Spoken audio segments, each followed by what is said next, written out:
Ladies and gentlemen, boys and girls, the final Let's Talk Football of the 2020 season is here. I can't even believe it.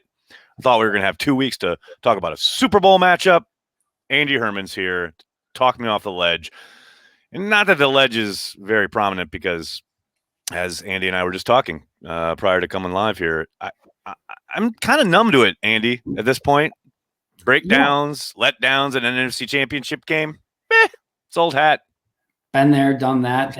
As I mentioned to you offline, I don't think this even falls within my top 5 most depressing Packer losses since I've started watching. So that tells you all you need to know right there, because this would be number 1 on most franchises' list. But for the Packers, you have a strong brand of disappointing playoff losses to really temper you for this moment. Absolutely. It's just seasoning, just getting you ready, toughening you up. All right, let's get down to brass tacks. Let's start on the offensive side of the ball, because I do think this was obviously the bread and butter for this team all year long. It's how they built most of these victories, how they were constructed. They would build leads and then basically let the defense kind of ball hawk, etc.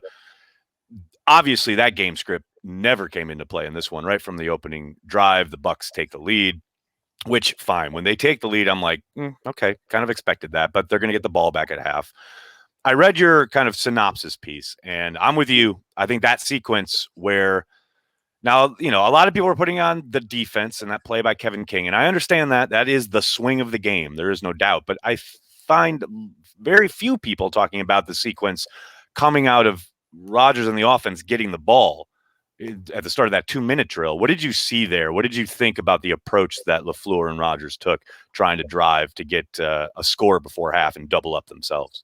It was really weird because you had them convert the first down, and then they took the clock down to 45 seconds. And Blew my mind because they get that great play to Lazard on third down, and you think, okay, we're cooking with gas.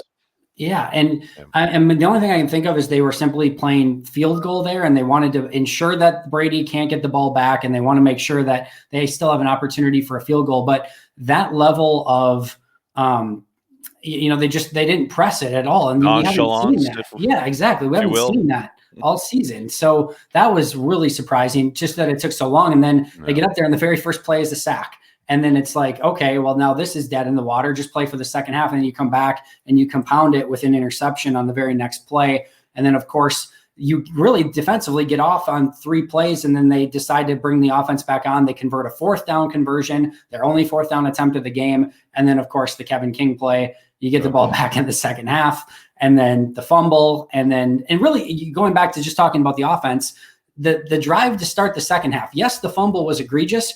If Aaron Jones catches that and just gets tackled there, they're still short 3 and out and punt. That was third down and it's short anyway. So it's not like that was a super exciting drive to begin with. Not that it's an okay thing to fumble there or give up the touchdown immediately. Of course not, but it speaks to the fact that yet again they come out and they're going to try and throw it all over the yard on that team, much like they did. Now, this is the other sequence I wanted to talk about later in the game, and this is what I asked LaFleur after the game regarding you get 2 picks from Jair Alexander. You've taken the ball away twice, and you get absolutely nothing out of it. You pass 3 times, then 3 times, and you punt both times.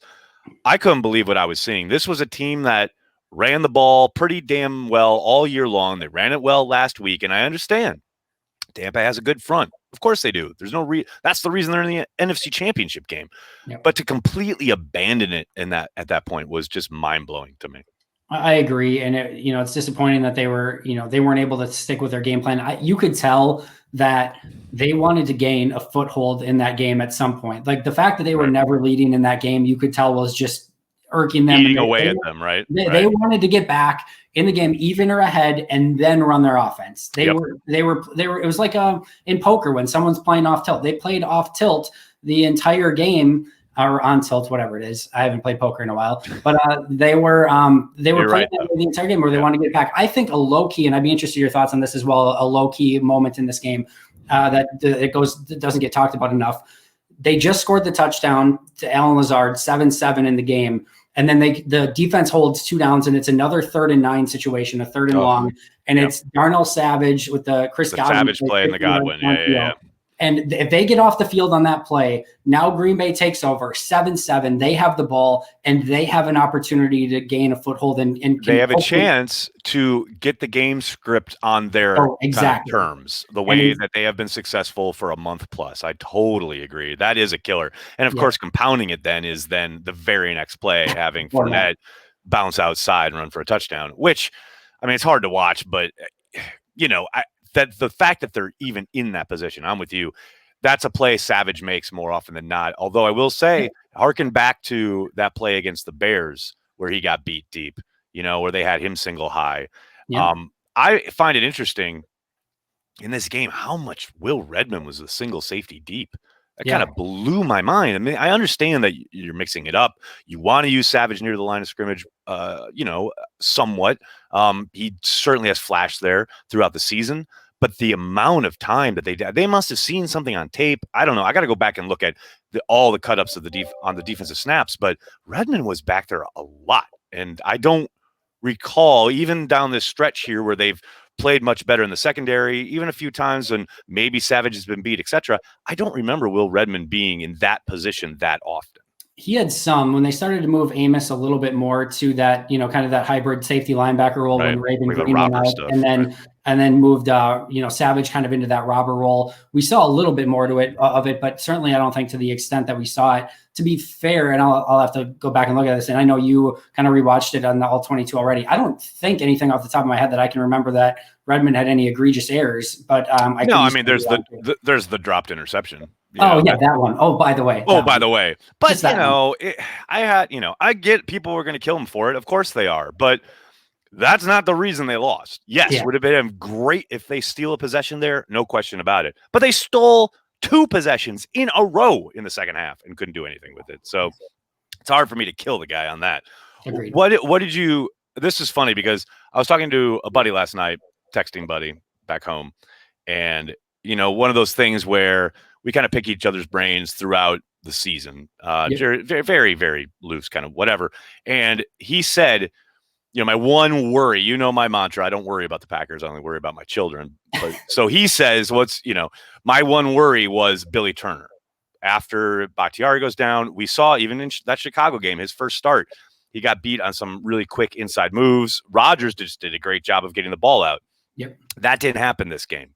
And I think my buddy was 1,000% correct in the sense of, obviously Wagner was up and down as well, but I think you expect that from Wagner. You know what you're getting there. Yep. But with Billy, I think, it was not a ticking time bomb, but it was like this was a really bad matchup for him. And really was. I was surprised how little help LaFleur tried to give him, even when it became apparent that he was way overmatched. Yeah, I was surprised. I was surprised that they didn't get help, and I'm with you. I thought, going into that game, it was weird to me because, I thought Billy Turner had played well enough in the Bears and the Rams game, but there were certainly times where he got beat clean, and like you said, Rodgers got rid of the ball, and I'm thinking he played okay, but then you would hear Rodgers and LaFleur talk about how great Billy was, and I felt like, am I hallucinating? Right. He was fine. And you absolutely give him credit for switching to the left tackle and being able to play that level of game. No question. This isn't a hit piece on Billy Turner, but it also wasn't great. And what I've kind of said is when Green Bay is within their offense, right, and they're able to do all the jet sweeps and the motions and the play actions and the bootlegs and there's eye candy everywhere, then your offensive tackles have it a little bit easier because the defense is guessing, they're watching, they're not just teeing off and rushing. There's just a little bit of hesitation. Exactly, and you have an advantage there. And Rodgers usually getting the ball out of his hands quickly in those scenarios. However, if you have to throw the ball, let's just say 48 times in a game against a defense with Shaq Barrett. That happened recently, I think. For instance, I've left it from my memory. That's not a recipe for success. And we saw that. And 5 sacks by those two combined on both Wagner and Billy Turner. That was a weakness. They obviously missed David Bakhtiari. And to your point earlier, if you're able to stay within the offense and run your stuff, that gives you that advantage that you need in that situation when David Bakhtiari is out. It's funny. You mentioned the eye candy and all of that. It was very telling how much the game plan, at least especially once they got behind, how much they wanted to run their spread stuff. And that was killing me. I mean, they had 3 wide receivers, tight end in the slot. They had a back split out. They went empty a bunch, and they put those tackles on islands. And I'm screaming, run the football. run the football. But they kept calling all these spread formations and putting those tackles on islands. That, to me, it was like Mike McCarthy never left. I was totally mystified. It was definitely a weird game plan. And like you said, it definitely doesn't do Billy Turner, Rick Wagner any favors. I'm wondering if the plan was to try to do 5 wide and quick passing and just get it out of Rodgers' hands. And because of the way Tampa played or what Rodgers wasn't seeing, I don't know, but that just didn't happen. Well, that's the thing, though. That would make sense, right? You understand that. And they did a little bit of that early, I think, when they were still kind of in script, so to speak. But you saw all these long developing routes. You saw 15 yards down the 15-yard ins, like corner routes, all this stuff. And I'm like, well, they can't hold up. Right. What are you doing? That, again, that was a frustration without question. Once Aaron Jones puts the ball on the turf for the second time, is injured, blah, blah, blah. Were you surprised A.J. Dillon didn't get the call more? Because I did see he was out there for a number of snaps, but basically in the passing game. There were a number of times where he would motion out of the backfield, or if he was in the backfield, he would chip and then release, etc. But they certainly didn't hand him the ball the way I thought they might. No. And again, I think it was just them wanting to get back in the game and trying to throw their way back in it. I expected less of Dillon in this game because with Tampa being as exotic as they were blitzing in the last game, I thought we'd actually see more Jamal Williams because he's so good at blitz pickups, and it just gives you an extra option to stay in if it looks like they're going to blitz and give Rodgers that option. I didn't know if they were going to trust A.J. Dillon. I don't think A.J. Dillon's given us anything but positives to go off of, going forward with what he's been able to do as a receiver, as a running back. He's obviously going to be a huge piece of this offense moving forward, and I think you have to be excited about that. But I'm with you. I think this would have been a game, and I meant to post this, and I forget it was my article or what, but I actually had this written down. Like, this was not the game to be like fair, judicious with your running backs. Put the guy in who's going to be the best player, period. And I think A.J. Dillon had a little bit more to offer in that game than maybe what they used him as. And in hindsight, I think they probably would have liked to have maybe used him a little bit more. Let's switch over to the defensive side, because obviously we talked about the breakdown at the end of the first half. You talk about that Kevin King play. It is atrocious. It is egregious. Choose whatever word you want to describe it. I mean, I tweeted earlier, I'm going to spend the entirety of this offseason kind of switching between who I'm more pissed at. King for the way he played it, or Pettin for the call. The fact that LaFleur confirmed after the game that it was a man call, and then it was played that way with a single high safety. You've got Savage in the box for what reason? You've got Amos as a robber almost at that point. And then they have no timeouts. How are you not just lining up at the goal line? Everything about that play absolutely blows my mind. So here's where I started off, because here's what I saw at the time. When Tampa Bay came out with no like Hail Mary formation, my assumption was they're going to try to get 5 yards and out of bounds, right? They're going to try to make this a makeable field goal so that they can attempt something short. And when I saw the play, I didn't see what coverage they were in at the time, and I tweeted out something to the extent of that's more on King than it is on Pettin. And ultimately, I still kind of feel that way in the effect that there's not a lot that Kevin King is great at. He's not great at changing directions. He's not great at tackling. The one thing that he generally is great at is deep balls where he's man-to-man. He has the speed. He has the size. He's not changing direction. That is his game. He can play that game. So to have Scotty Miller on the outside one-on-one, this isn't Mike Evans. This isn't Chris Godwin. This isn't Antonio Brown. This is Scotty Miller. And your one job on the play, if you are in man coverage, is to make sure that he does not get past you. And even if the situation happens where Scotty Miller does start to get past you, you have to have the situational awareness to just tackle or grab the guy. Throw him to the ground, man. Yep. Because there's no time left. They'd have to kick the field goal, just mug him as much as possible. To not even get a hand on him and to just let him kind of, prance on by as your eyes are on Brady for whatever reason. But that's what blew my mind, because that's why I said on the watch party, they got to be in cover 3. Exactly. Okay. And first of all, so then you've got a single high safety, which I understand is going to shade towards Mike Evans. Like that, that's totally understandable. Yep. But how do you, if you're the play caller there, how do you not have 2 high safety? Like that will always blow my mind. But then how do you not tell the safety to shade and help Kevin King when you know you've got Jair on the other side? if it is a man call, which it was. Yep. That's what absolutely blows my mind. And to your point earlier, the man call that's made stops nothing on that play. Even if they are going 7 yards and out to the line, to out of bounds, that doesn't help that. They weren't playing outside leverage to make sure that they're staying inside. Your robber in the middle of the field, the only thing. What is that? They have two guys there. They literally have Savage up in the box. Yep. And then Amos is dropping down and like playing robber. Like, what are you trying to take away? I am so gobsmacked at that call. Yep. Gobsmacked. The call is egregious. I think the coverage is even worse because I think Pettine should have got away with it. If Kevin King just does his job on the outside against Scotty Miller, he gets away with the dumbass coverage on the play. But it doesn't absolve the dumbass coverage on the play in any way, shape, or form. No, it doesn't. Nightmare of both. All right, now I've got that out of my system. Because I know you made a very good point on Twitter last night. And I don't remember the exact numbers, but you mentioned, I think 5 seconds to go in the third quarter, how the Bucs past that point scored 3 points. They took the ball. The Packers defense took the ball away a number of times and had nothing to show for it on offense. I understand that Pettine's crew did a much better job in the second half. There's no doubt about it, especially when it comes to getting Brady under duress, where he throws up a couple of really, makes a couple of bad decisions. Yeah. One of them I think is pretty unforced, but the other one, the second one, that's him, the pressure in his face, what we talked about all week. You got to get pressure on him, and he made just a boneheaded, a Favre-like decision there to make that throw.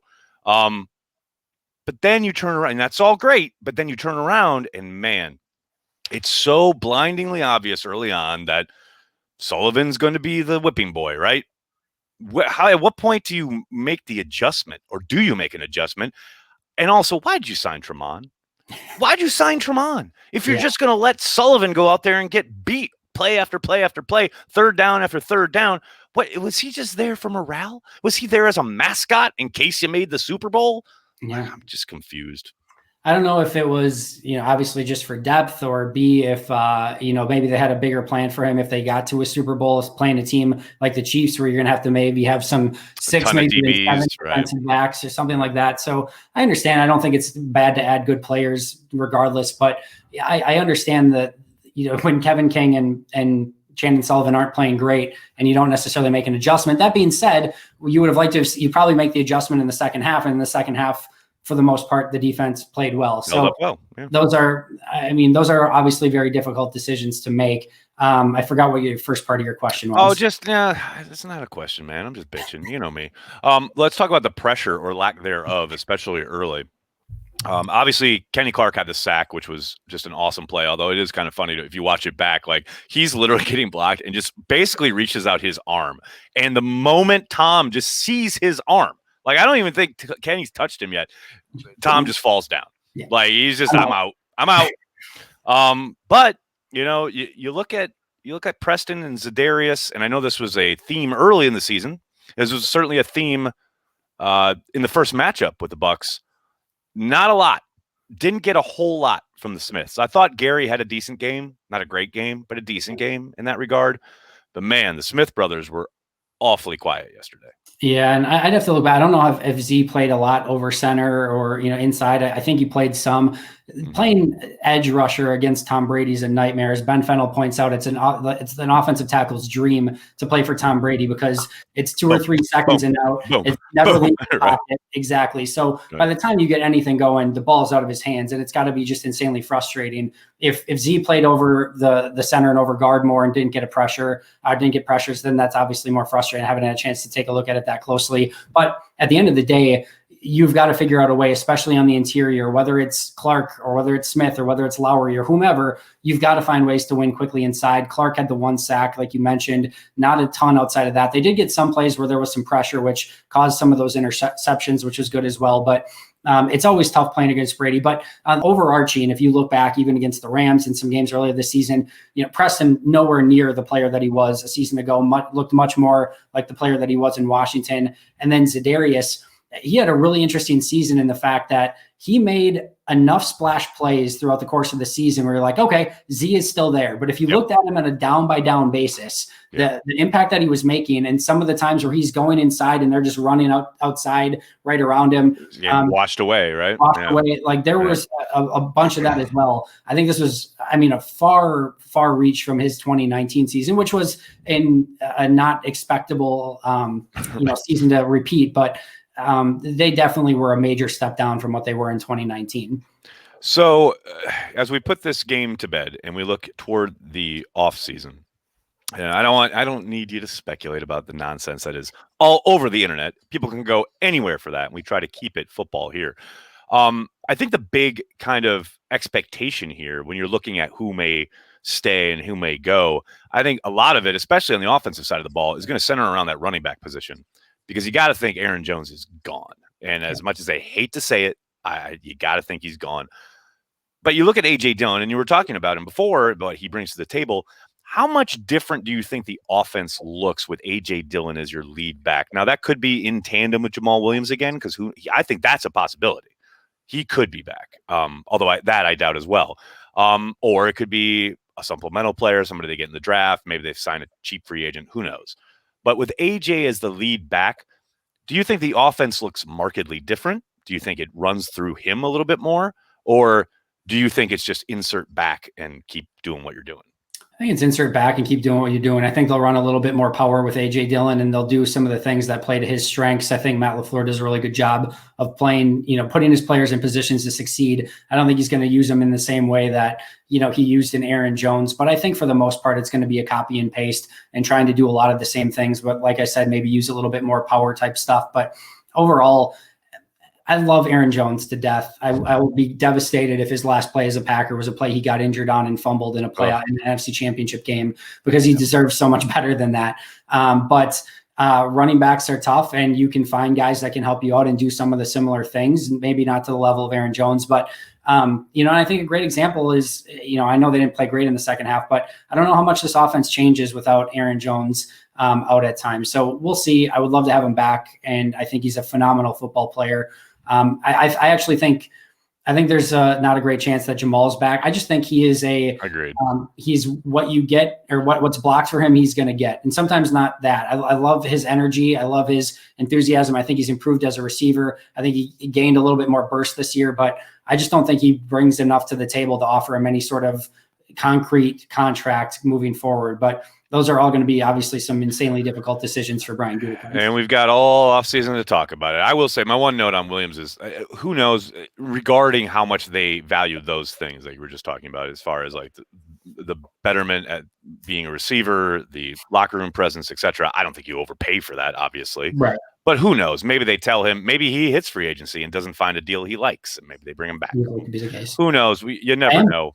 I am curious, though, obviously the elephant in the room. I'm not asking you to speculate either, but Herman, we were almost out of here without having to talk about it. But what is your thoughts on Tim Boyle? No, I'm just kidding. I just want to know your initial reaction when you heard Rodgers the first time. Nothing speculative moving forward. When you heard him talk the first time, what was your just gut reaction?